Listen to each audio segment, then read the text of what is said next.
Hello, this is Nathan, better known as CrazyhermitDM, and this is my podcast, The Hermit's Homebrew.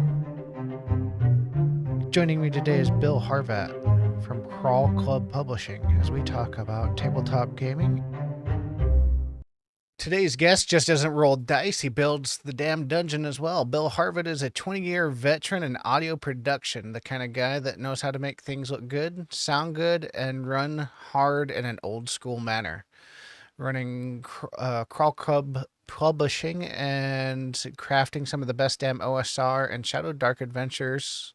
His current Kickstarter is just shy of 18,000 mid-July.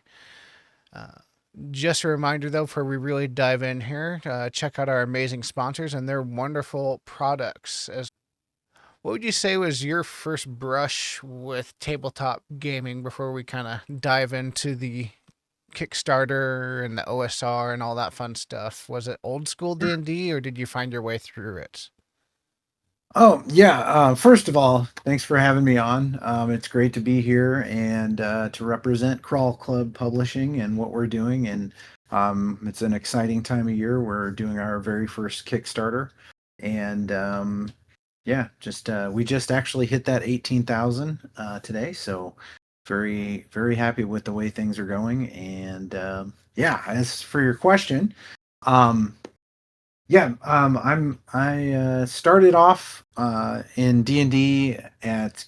I've said this a couple times before, but always good to get the message out to a new group. When I first played D&D, I was in Boy Scouts, and it was at a cabin camp. We went cabin camping, and one of the other scouts brought his black box AD&D with the red dragon on it.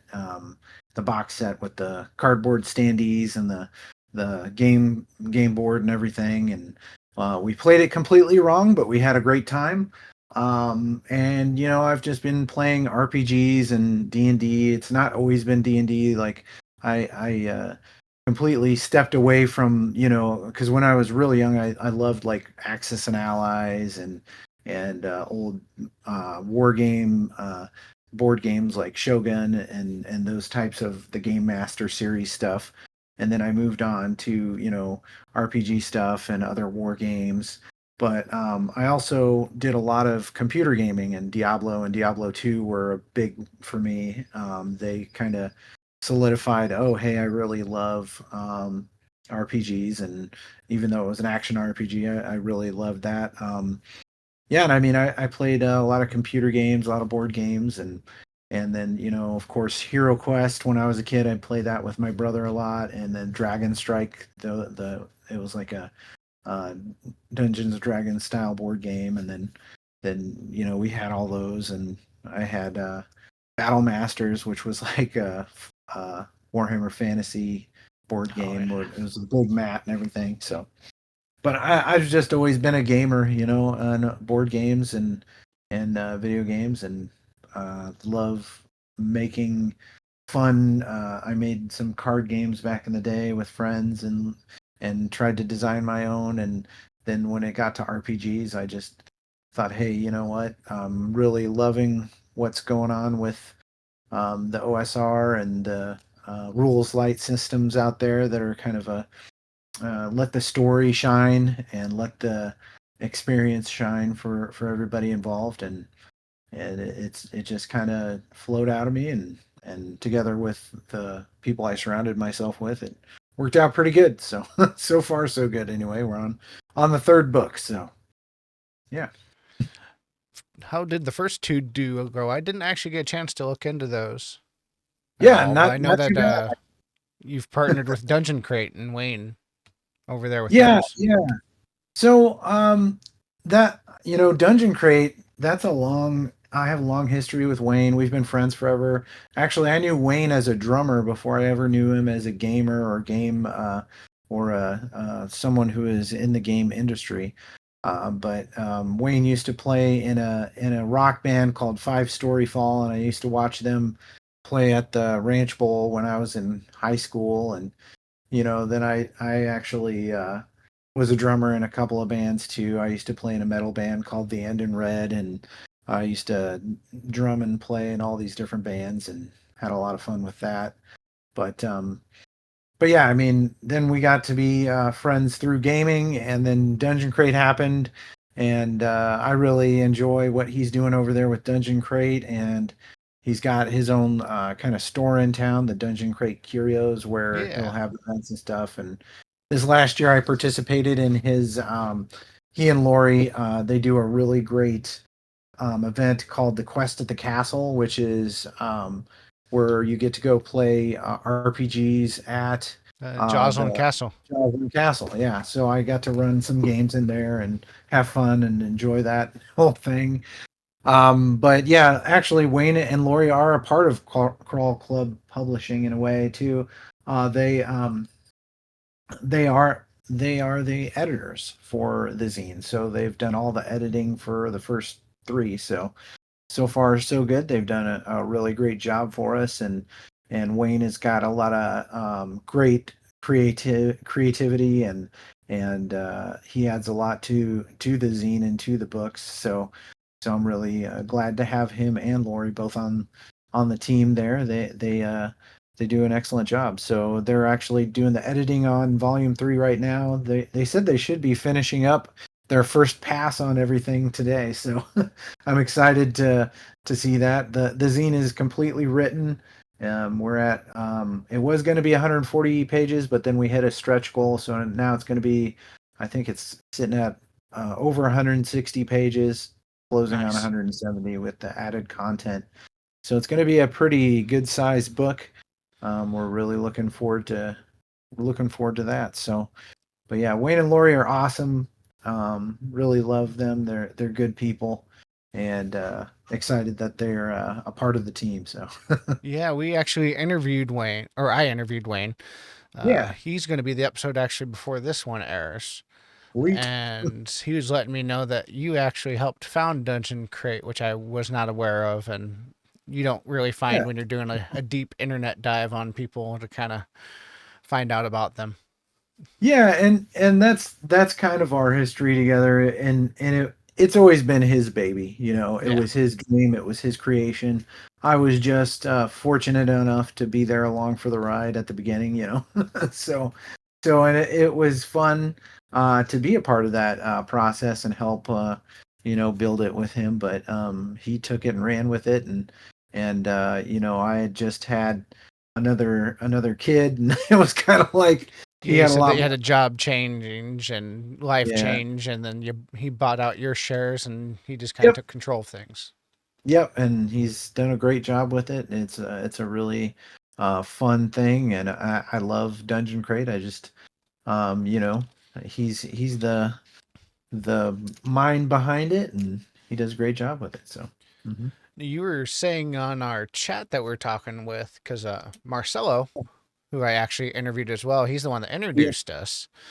Yeah. That you were into video production for over 20 years. So what kind of pulled you from behind the camera to go in like to the TTRPG Kickstarter publishing world and all that? Was it just pure passion or you Oh wanted to yeah. bring something to the game? Yeah, it's kind of both. And I mean, I'm still behind the camera. I own two businesses, and then I also work during the day. My day job, I work for an insurance company, and I'm the audio video producer for Woodman Life in the tower downtown in Omaha. And so I've worked there for about 7.5 years, and I do all their audio video production. And I also own my own wedding videography business, so Oh, I've cool. go around on the weekends and film weddings, and I've been doing that since 2016. And that's Harvat Productions, so it's basically my last name. So Harvat Productions. And so I've done that for forever, and there's no shortage of kids getting married, and they No. still enjoy paying me to do it, so I keep doing it.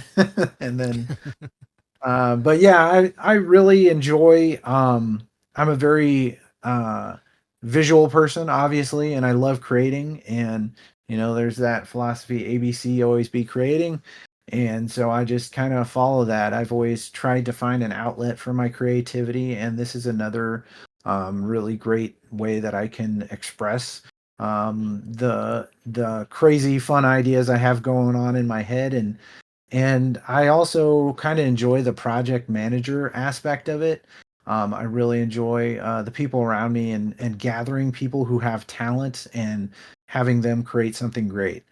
So that's something that I've always enjoyed, is just taking and finding people with strengths and pooling their resources and their creativity and their abilities to collaborate. I mean, Yeah. collaboration creates great things, and my artists are all wonderful people that I talk to on a daily basis.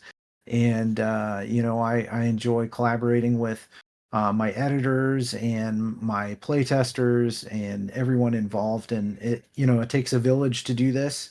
And I just love being a part of it. And I feel fortunate that I have the talent around me to make this possible. So it's always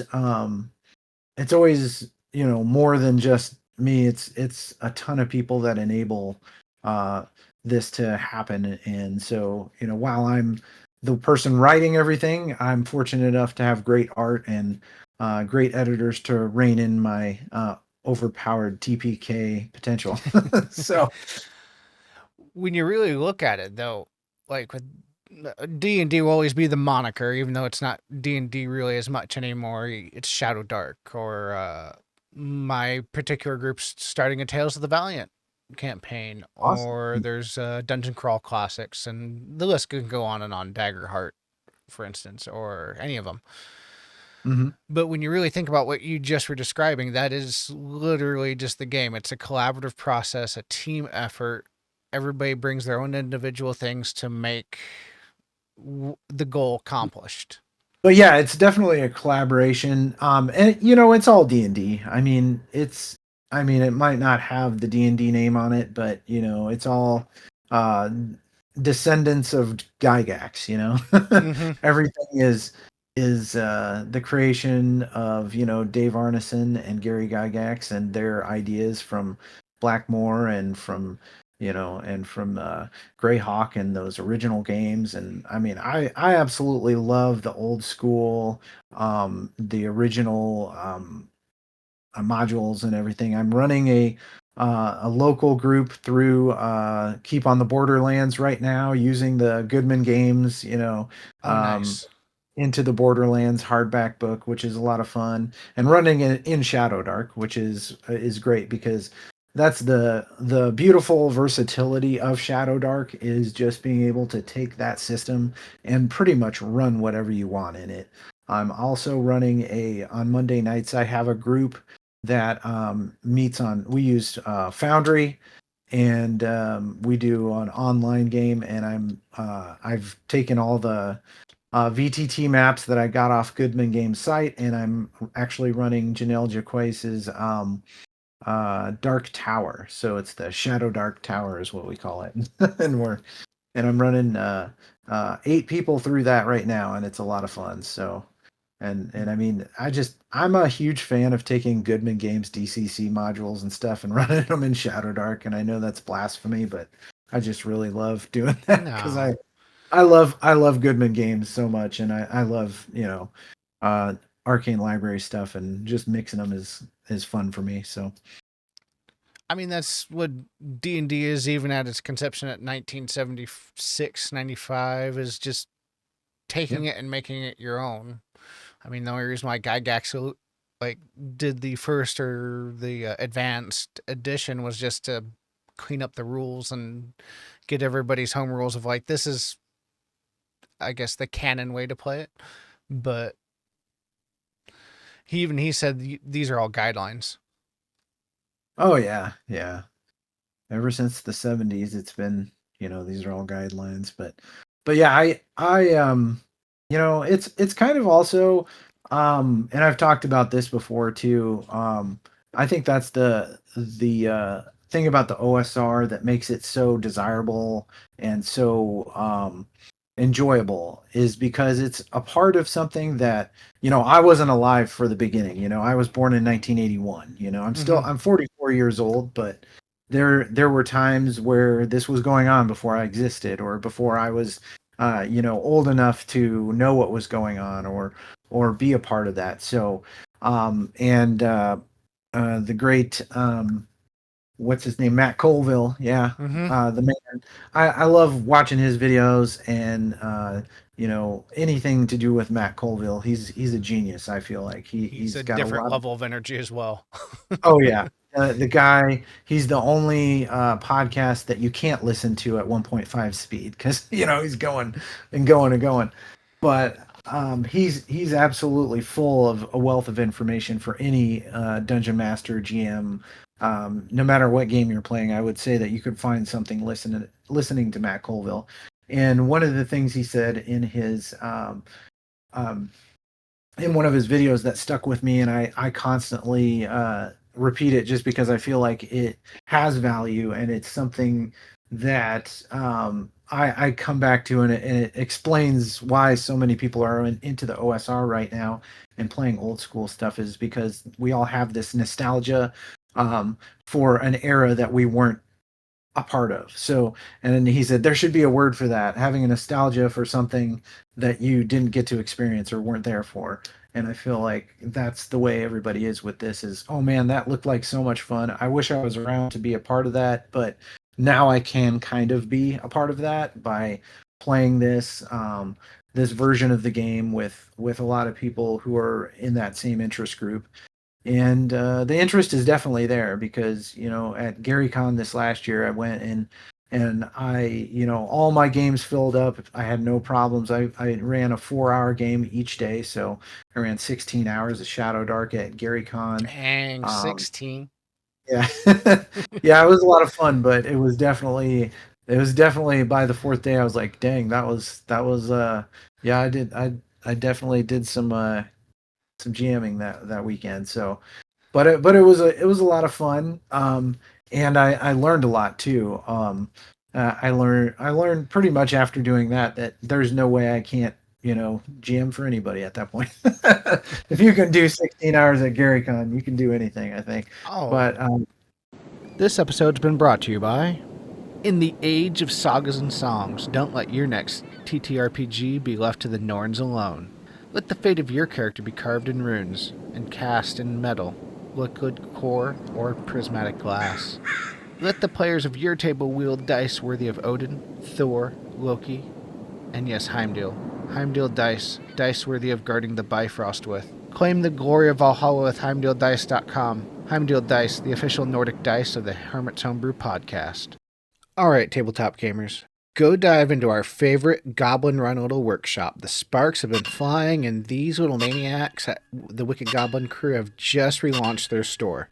It's packed with killer merch and literally dozens of different designs on almost anything you'd need at your gaming night, from shirts to drinking glasses to dice trays and even totes to carry it all away at the end of the game night. And now they're rolling up to the table with us at the Hermit's Homebrew podcast.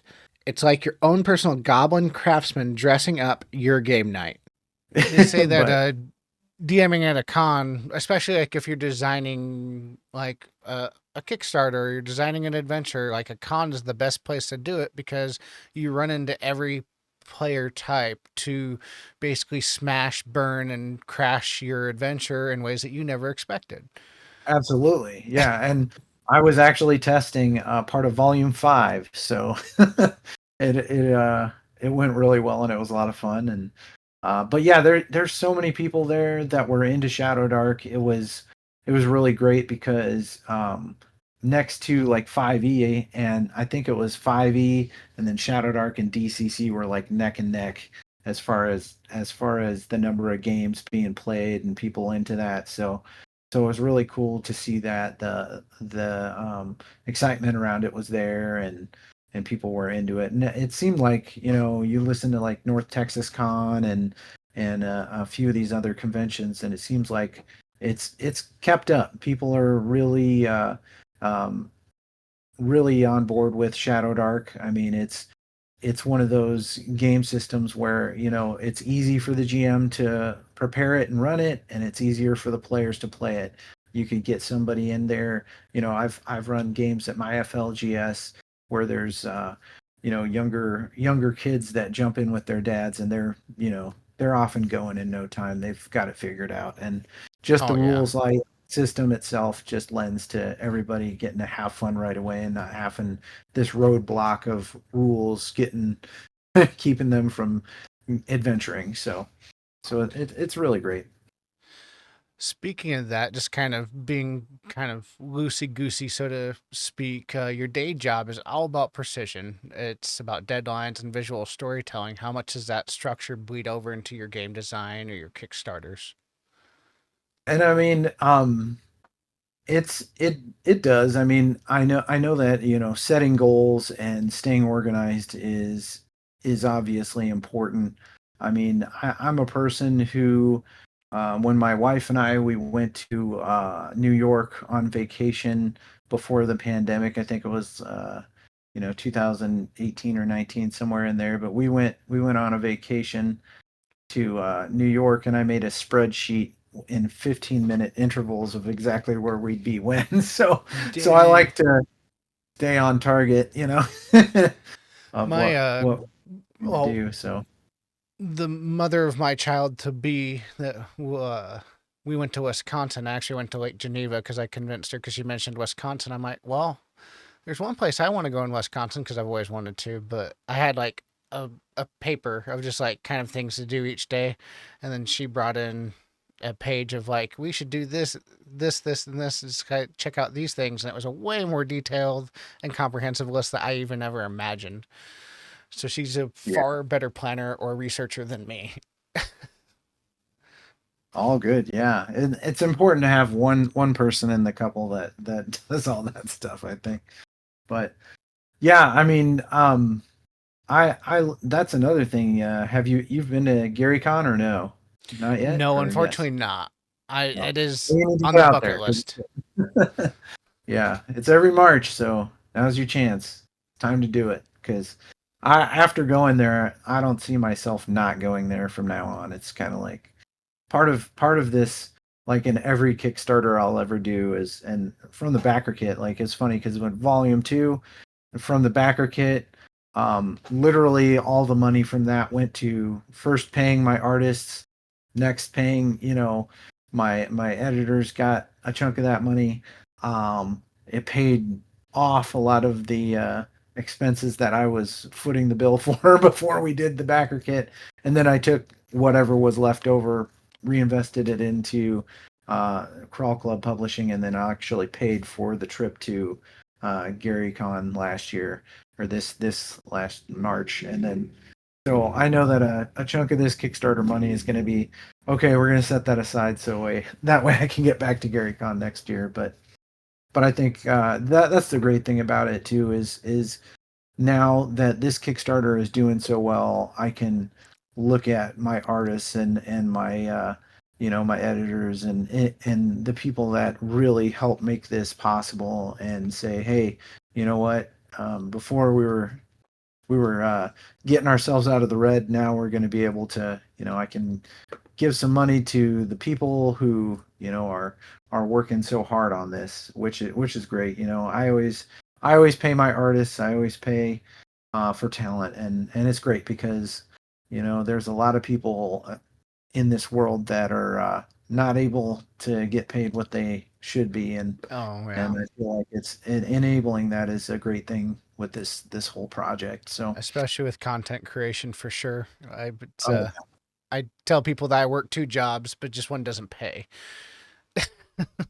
well, I'll tell you what, the um, in the industry I'm in marketing and as an audio video producer, there are certain aspects of my job where um, I have to utilize tools that you know are on the cutting edge, and some of them have unfortunately caused creatives that I've worked with in the past to not get that money, that I would usually hire Yeah. out for this skill, and that's why, like in my personal my job or my business, that where I'm creating something, I think it's so important to me that if I have the choice, and it's not like there's a big difference between my family needs health insurance and I need a job that supports paying for my house. And under those circumstances, I'll do what I need to do and Exactly. learn the skills that I need to learn. But when it comes to my business that I'm creating and doing things the way that I want to, I want to make sure that I'm hiring a human and creating something that is human made. So it's very important to me. No, that And makes perfect sense, especially in an age where people can just put in a PDF into a chat GPT and tell it to rewrite it 5 different ways, and then they just Frankenstein it together. yeah, and I mean, it's important to keep up with the skills of the world. I still, some of this stuff is amazes me, but when it comes to Crawl Club Publishing, we're always going to be a company that, or our LLC is built around human creation. So that's how that's going to work. And So. that's the way this podcast is we're pro AI as long as it's for tools that help speed up things, not take creative jobs away from people by any means. If it's going to speed up the process somehow or help you in your day to day, like you do for your day job, then I'm all for that. But if it's going to take money away from artists or take money away from editors or creatives and all that, then that's a bit more of a no zone for me. Mhm. Yeah, absolutely. I mean, it's just something that we're gonna have to figure out as we go, and there's a lot of companies out there that are using a lot of that open AI stuff, and they're going to be in trouble because a lot of that is unfortunately stolen work. So Yeah. you know when you're pulling from a pool of people who haven't given you permission, that's not good. So, but anyway, there's a lot of other wonderful things to talk about than AI. Oh, So yes. Uh, we can, so this is your third righteous vow, right? If yeah. I saw right. So is this one? It's at 18,000. Did you ever expect this kind of momentum for the third installment?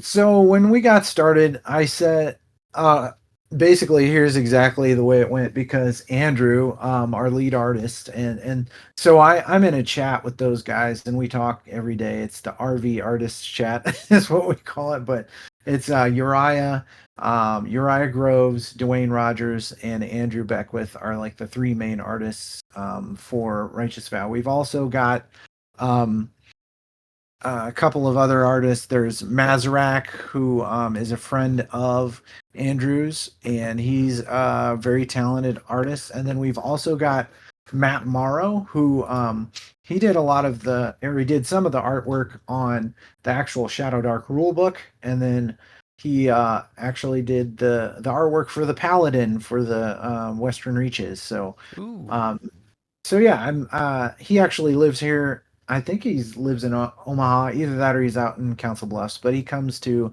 the game shop every once in a while when we're having our Shadow Dark game days, and he sits in and draws art and hangs out. And he's a really great guy to hang out with. but as soon as I knew he was in town and I met him, I was like, oh, you're gonna have to draw some stuff for Righteous Vow 3. So he did as well. Um, nice. but yeah, I mean, back to your question, we've got a lot of great artists, and I mean, just just the amount of art we pour into this thing, and it's all original. It's not a bunch of stock art. This is all originally made art for Yeah, Righteous Vow, which is exciting.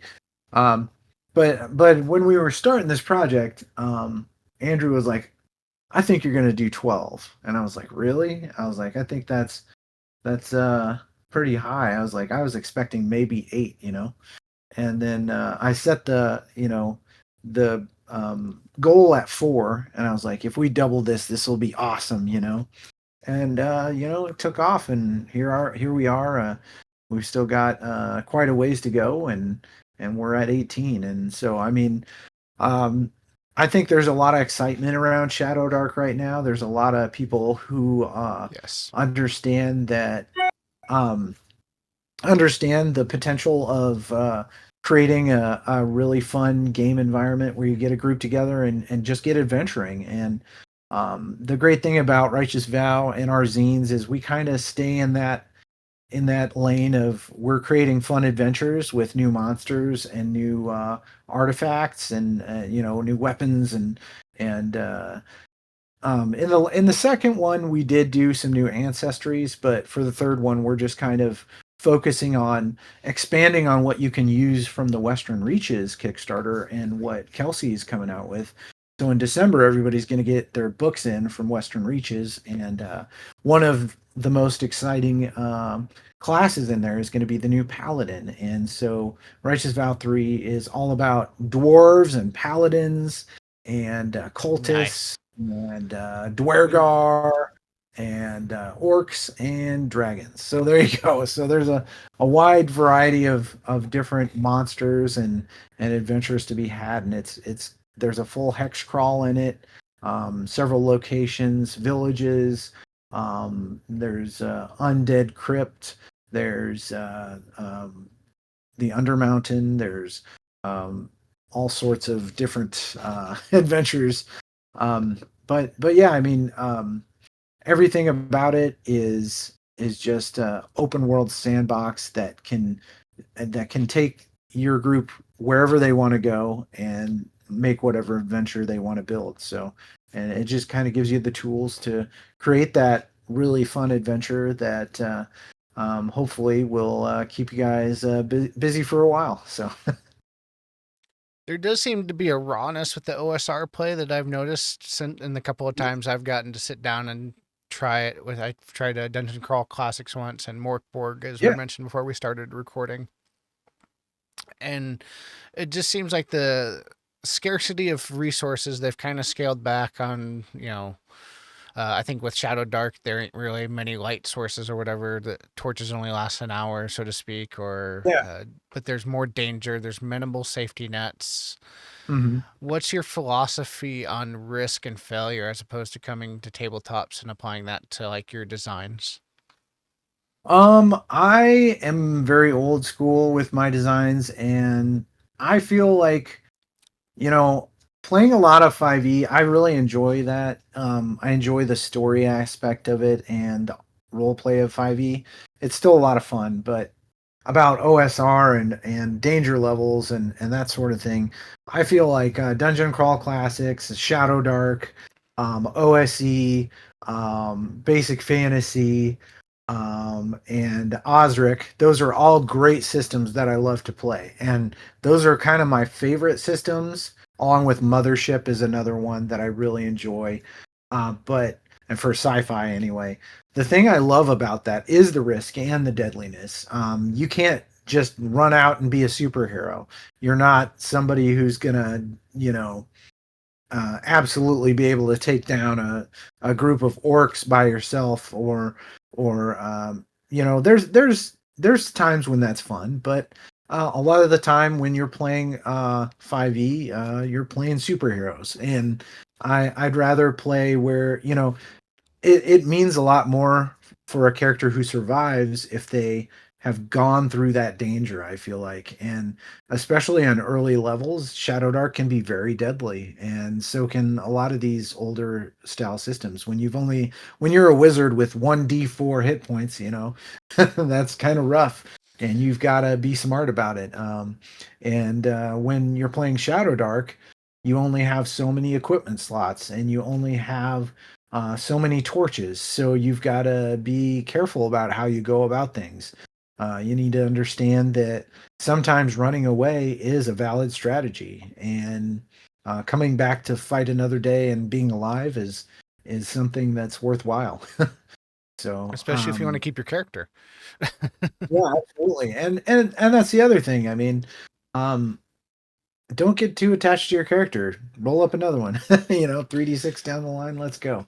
Um, and I mean, some people that's hard. That's hard. They want to keep this character that they've made up in their head, and they want to have grand adventures, and you can still do that. But Oh yeah. but I feel like it's a lot. It means a lot more when you've survived something and been smart about it, and not just ran out in the middle of everything and tried to fight a unkillable enemy. So it's And I I really enjoy it.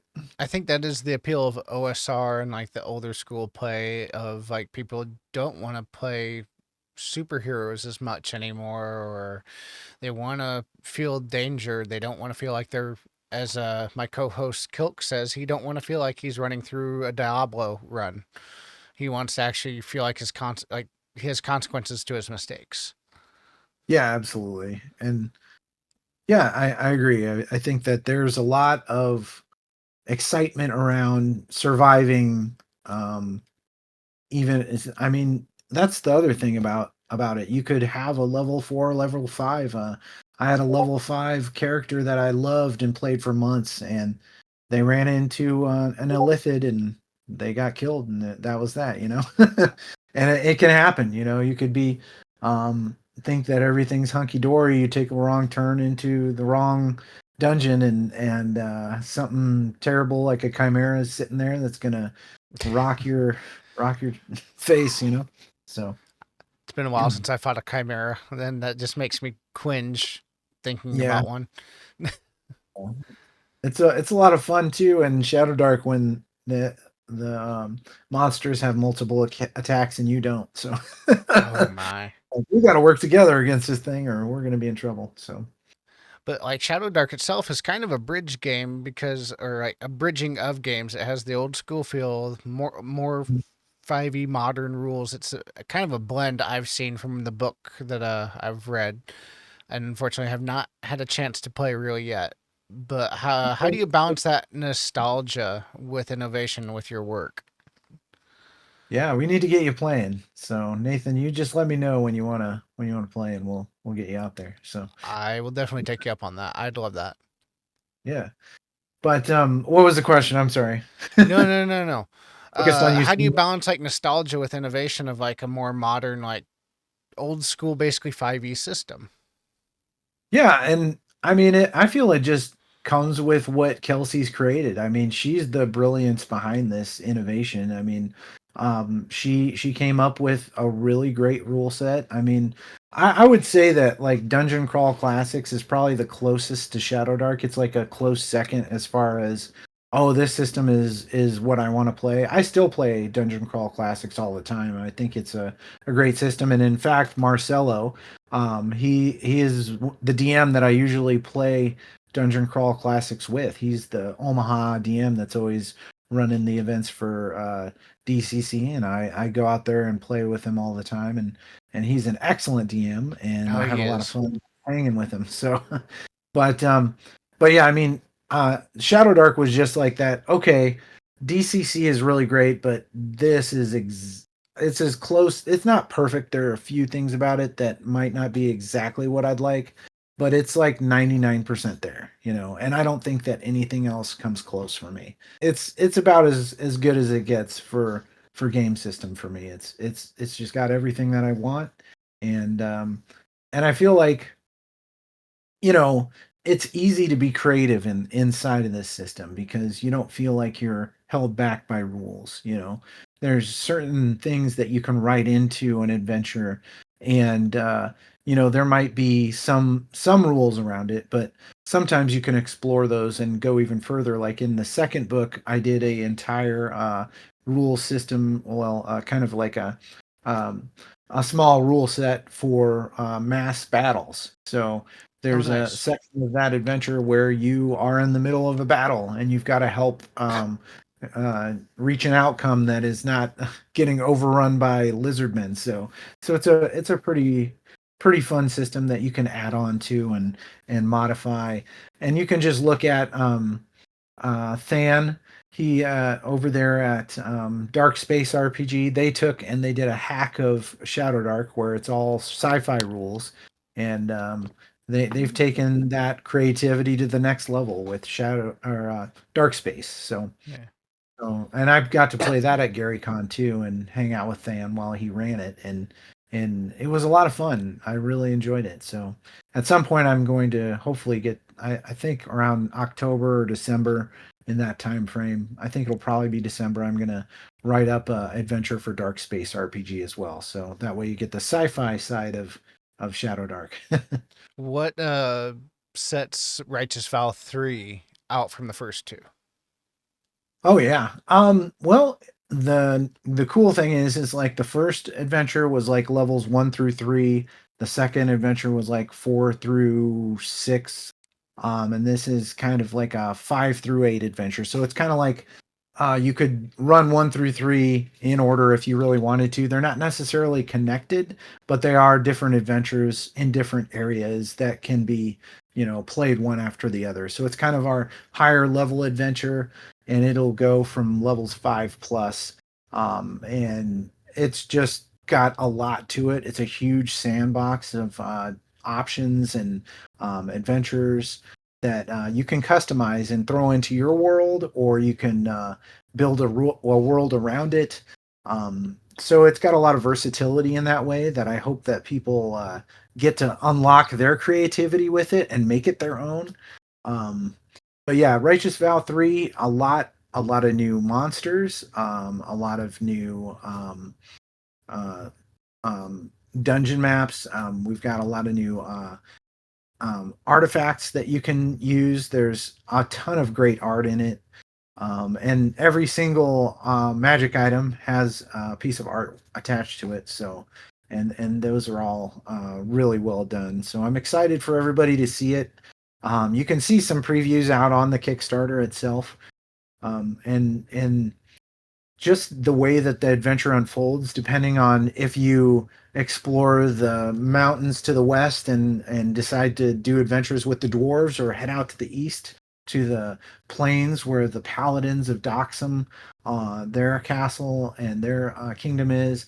I mean, there's just so many different places to explore, and I think that this really gives all those Shadowdark players that they're like, I've got the tools, now I need an adventure. I know a lot of people like to make up their own adventure, but even if you took this and put it into your adventure, it could be a really great way for a DM and a group to have a lot of fun. And that's kind of our goal, is to just create something that number one, has a lot of value. I feel like we always want to create something that has more value than the price point that we're Yeah. charging for it. You want to make And I somebody feel feel like, like what they're yeah, buying is worth it. absolutely, absolutely. That's the goal. I always want to say, hey, they might only be paying, you know, $15 for a PDF, or they're paying $25 for soft cover, or $38 for the hardcover. But that hardcover is a really nice hardcover that is probably $45 on somebody else's Kickstarter if they were going to do that for 168 or 100 65, 68, 70, somewhere above 160 pages, of content. It's full of great art. I've always said that even if you don't like my writing, which I hope you do, the artwork by itself is hopefully worth the price of admission, I would say. So, but even if you don't end up using everything within the book, there's quite a bit in there that can be pulled and put into your own adventure. Like, even if you use some of the adventures within it as one shots in your own adventure, they're all there to be pulled out and customized. And then I've also got a lot of rules and tables for the villages that you go through. So that's kind of a fun part of this next book. Is after this book, I don't think I'm going to be doing much detail on villages anymore, because you're already going to have all that in part 3. So if you want to go to a jeweler, you're going to have information on what you can buy there and what services they can give you. If you end up going to a stables, do you want to pick up a war horse? Do you want to just get just a pony, or a pack mule? Or do you want to go and get yourself a war hog, which is a new type of they're hogs that the dwarves ride on top of? And so those are a lot of fun. But we've got rules for all of that too. I But do enjoy yeah, in my own setting having like people write boars, especially yeah, the brutish type, like orcish or the dwarves or those type of species or yeah, lineages.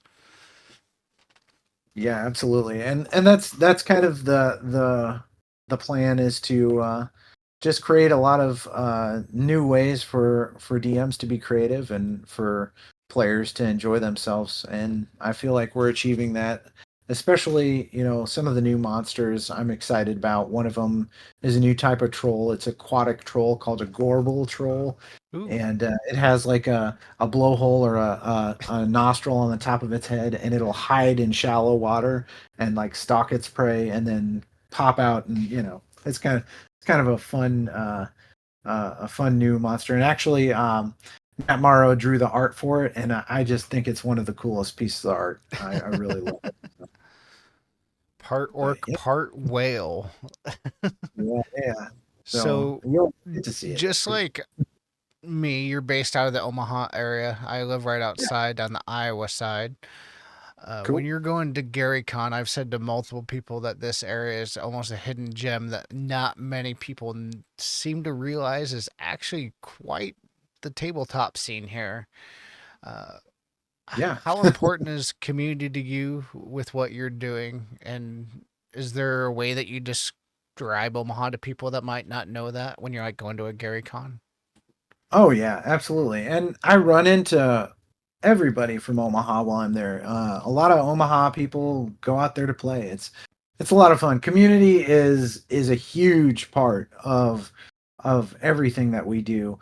Um, the groups that I regularly play with out at the game shop with Marcelo and Dave Rosser and Terry Barney and getting out there. I hang out with Wayne and play games with him every once in a while.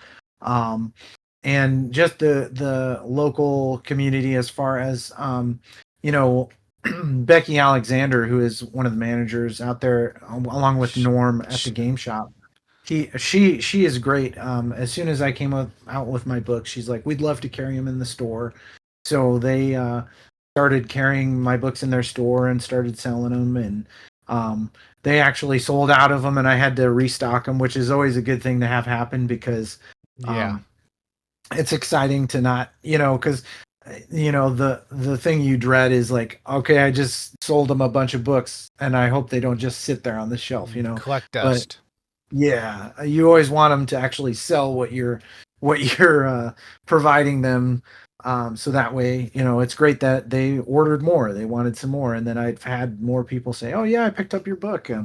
So that's exciting. And just everybody that you meet, even at GaryCon, it feels like kind of a wider community. So um, there was a get together and kind of like a pizza party the first night while we're there, and Kelsey was there, and I got to hang out with her and all of the different creatives. Zane and Bunny that do Dungeon Damsel were there, and their crew, and they were really great to hang out with. Than and he was there for Dark Space. And there were just a lot of people there that were just, it was probably one of the most welcoming, inclusive, and positive environments, just being around everybody there at GaryCon, that I'm totally drawn to it, and I want to go. If I could just go to a GaryCon every weekend, maybe not for my my voice though, because by the end of those 4 been playing other games, man, I was about losing my voice, but it was so much fun, and just hanging out every year, and getting to meet everybody, and just people who are excited about your book and what you're creating. That energizes me. It makes me want to create even better things, because anytime somebody's behind what you're doing and excited about it, that's just a huge motivation for me. So Yeah. I remember being but at NewtCon last year and playing games and meeting and greeting and all that. And just by Sunday, yeah. I'm like, man, I'm not as young as I used to be. And I don't have the energy I did when I was 20.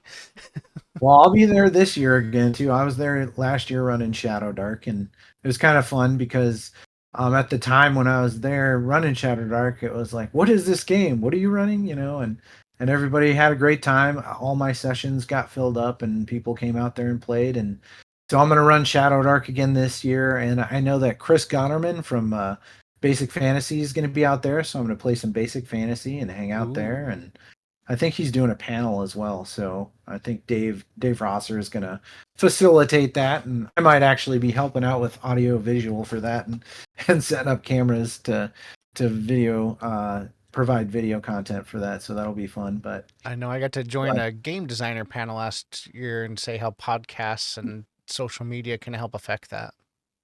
nice. That's awesome. Yeah. I haven't really done a lot. I did a lot of panels years ago because my brother was in a Star Wars podcast that I was a part of, and I did a few of the panels there. But that was at like OCon. But Yeah, NewCon is always a blast. I just like to play games while I'm at NewCon and run games for people. So if you're going to NewCon this year, we'll have to hang out there because I'll I'd love definitely that. be there. Maybe two more questions and then we'll Sure, wrap it up. sure. If there's someone out there with a game idea and no publishing experience, what's your advice to doing their first Zine or their first TTRPG idea to get it out the door? Okay, so here's how you do anything. And it goes back to when I was a teenager and I got one of my very first jobs at Best Buy in their computers department. I didn't know anything about computers, but my buddy Kevin did. And I told him, yeah, I know some stuff about computers. And they said, how much? And I said, oh, I know about as much as Kevin does.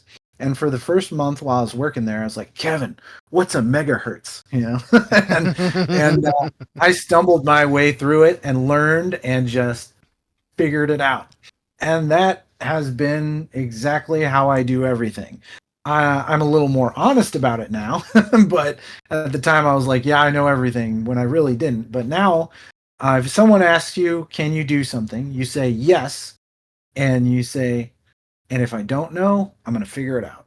So with this situation, if you're trying to start a publication, say, I'm going to do it, write down what you think you need to do, put a plan together, and then go figure it out. And that's kind of what I did. And go ask questions because there are a wealth of individuals out there who are going to help you along the way and teach you. And there have been people who have contacted me after I've created Righteous Vow and gone through this process, and they say, what do you do for this? What do you do for that? And I'm just like, well, I'm going to pay the same. I'm going to pay it forward the same way the others did for me when I first started, and give them every bit of information they ask for because um, it's just the right thing to do, and it enables creativity for other people that they may create something really great, and I want to check that out. I want to go get their book, So and that's another thing is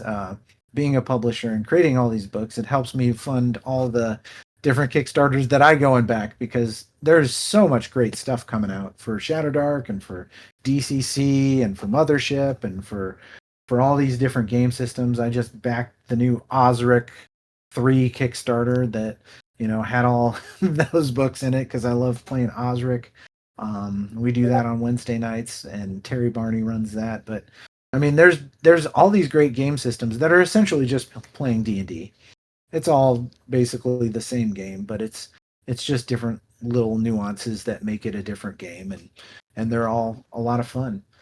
But yeah, if you're gonna create, just do it. That's the main thing. Is don't give yourself excuses not to. Just go and do it, and you'll figure it out along the way. You might make some mistakes, but sometimes mistakes can be beautiful. Sometimes you make a happy accident and create something different than. And I mean, even with our book, there are certain things we do much differently than other publishers or different creators do things, and it might not be the right way, it might not be the most efficient way, but it's the way we do it, and it creates a good product. So I mean, maybe sometimes we might want to streamline a few things here or there, but the way we do it is the way we like to do it, and we're just gonna keep doing it as long as people enjoy it. So Small story about Terry Barney before I have one final question, but 2 or 3 sure. years ago, I was actually almost 4 years ago, dang, at NewtCon, and Hmm. I found out that evening from one of my coworkers because I rarely took time off, but they decided to tell me that hey, they're planning on firing you. Oh no. Yeah, I found that out about an hour before I went and joined one of Terry Barney's games, and he threw Mm, such a good game that made me just forget about how bad life was going to about to be yeah. that I am internally indebted to him for that. That's So awesome. shout out to him. He's he's seriously such a great DM and such a great guy. Terry is amazing. He actually went to Gary Con with me and Dave this last year, and he had to go home early because he got a really bad sinus infection that was messing with him. But he is just a super great guy, and that's the other beautiful thing to say about these games. I mean, they're a wonderful distraction from whatever might be going cruddy in your life or not perfect. I know that during the first Righteous Vow, my dad passed away, and it was kind of a beautiful release and a great distraction for me that I could get away from life and just bury myself in creating uh Righteous Vow, and then the second one, unfortunately, Andrew, our artist, his granddaughter passed away from cancer, and so it's one of those things where there are a lot of tragedies in life that bring on some hard times and some sad days, but creating and enjoying the collaboration of creating a fun world together and playing games together and rolling dice. That's some of the best parts of life, man. I tell you what, I love hanging out with people and making a collaborative story about slaying dragons and and all the fun things you can't do because you're working a day job. But I feel the it's exact same way. My mom died of cancer about 2 years ago this October, and about 2 weeks after, my group would get together to play our regular D&D game, and one of the players at the time was like, "You sure you want to do this? You don't want to take time off?" I'm like, "No, I need to throw myself into a fantasy world for at least 4 hours just to forget about what's going on." And that's how yeah, I'm going to deal. definitely therapeutic for sure. I mean, there it is kind of a an enjoyable therapy at times for sure. And I'm sorry for your loss, man. That No. it's It, tough, man. I still am like, I got my dad on my desk right here, and I'm looking at him every day. Every time I sit down to write, I've got his picture right there. And all I can do is try to be half the father or better. He was a great dad. That's the thing. He was a lot of people complain about their fathers, but I had like the best dad, and I was so thankful and fortunate to have had such a great father. And I hope that I do half as good a job with my kids as he did with me. So, and that's so it's kind of one of those things where I want to do the best I can and all the things that I'm doing and make sure that I'm giving people a quality product. And I'll tell you what, with this thing hitting 18,000 today, um, it just brings on that thought of, oh man, I have a lot of responsibility to deliver something really good for everybody. So I'm really gonna work hard to do that, and hopefully everybody really enjoys it. So so just one more quick question. With it hitting sure. 18,000 and three basically smashing your goal by more than double than what you were expecting and dream goals, Yeah. is Oh, there any ideas for four? oh yeah. I've got most of four written already, actually. Four is I've got a lot of art actually put together for it as well. So four is going to be a lot of it's going to be a pirate adventure. I've got a lot of art put together for ships. I've actually got a bunch of the adventure written already. And then the fifth one, I've got about half of it written, and it is a city-based adventure, and it's a heist adventure. And that one I've actually play tested a lot of it, and um, some of the play testing was done at GaryCon. So some people who went to GaryCon and played games with me, they've played one of the adventures out of Volume 5. So it's already, there's already Volume 5, plans. you say? Yeah, I've got 4 and 5 Oh, kind wow. of in the works already. And then 6, I've got the ideas for it, but it hasn't been like, put out there to the world yet. But Yeah, but 4 and 5 are already underway, and then there's also I'm working with Marcelo actually on a DCC adventure, which I hope to produce. He's actually doing all the writing. Then I'm going to do some preliminary editing, and then I think Wayne and Lori are going to do the editing on that project, and we're going to shoot for October for that. And then I think December is going to be the Dark Space adventure that I'm working on, which I've already got part of that written. And then we probably won't see Righteous Vow 4 or 5 until next year, but that's okay because we've put out 2 Righteous Vows this year already, and we can branch off and do some side quests for a little bit before we get back to Righteous Vow. But yeah, I think that by the time we get ready for 4 and 5, they'll be, at the rate that I'm the creativity is flowing. We'll be definitely ready by January or February for Righteous Vow 4 and then 5 shortly after. But yeah. So lots of things queued up for 2026. Yep. We've got, Is there anyone you want to give a shout out to before we wrap it up? oh man, so many people.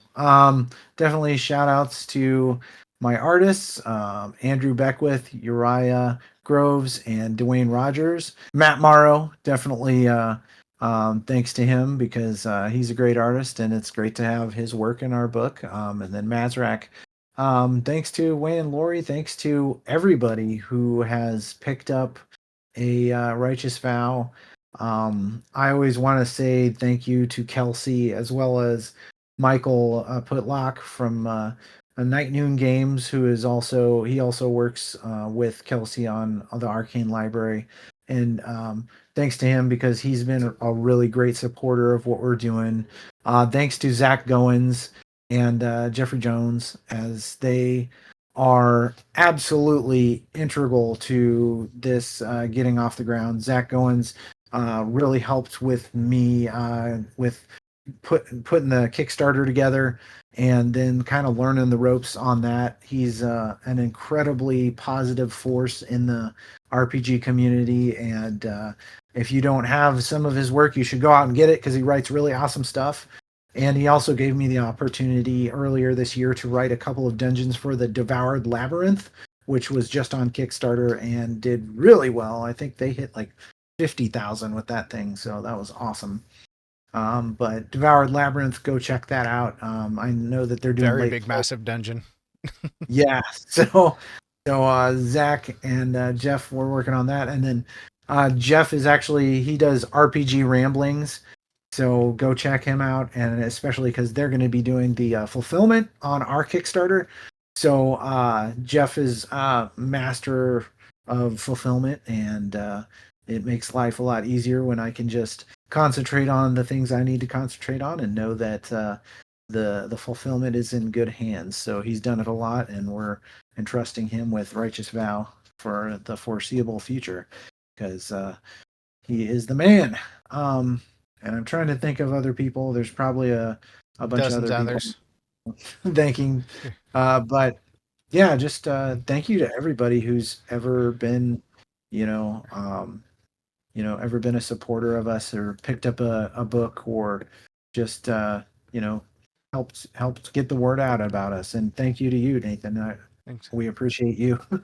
No So problem. I am fully enjoying this, and I'm fully enjoying growing, and yeah. I'm gonna keep doing this for a long time because I like shining a light on this city. And there's a lot of creative people around, and hopefully around October we can get Marcelo on here and talk about his new adventure for Dungeon Crawl Classics because I'm really excited for that. He's writing it. He keeps sending me messages like, I'm He working was just on it. our episode a couple weeks ago, so his episode's already out. Awesome. I need to go listen to it. Yeah. But I haven't gotten a chance yet. I've been so busy, but I'm going to. Yeah, I'll It's on send the you list. the links to it after this. Yes, please do. Because then I'll Okay. But I make think that that's it. I think we're all good. I'll let you go cool. ahead and get to the drive-through with your family. Enjoy Yeah. Superman. Hey, tabletop gamers. Thank you for watching this episode of the Hermit's Homebrew.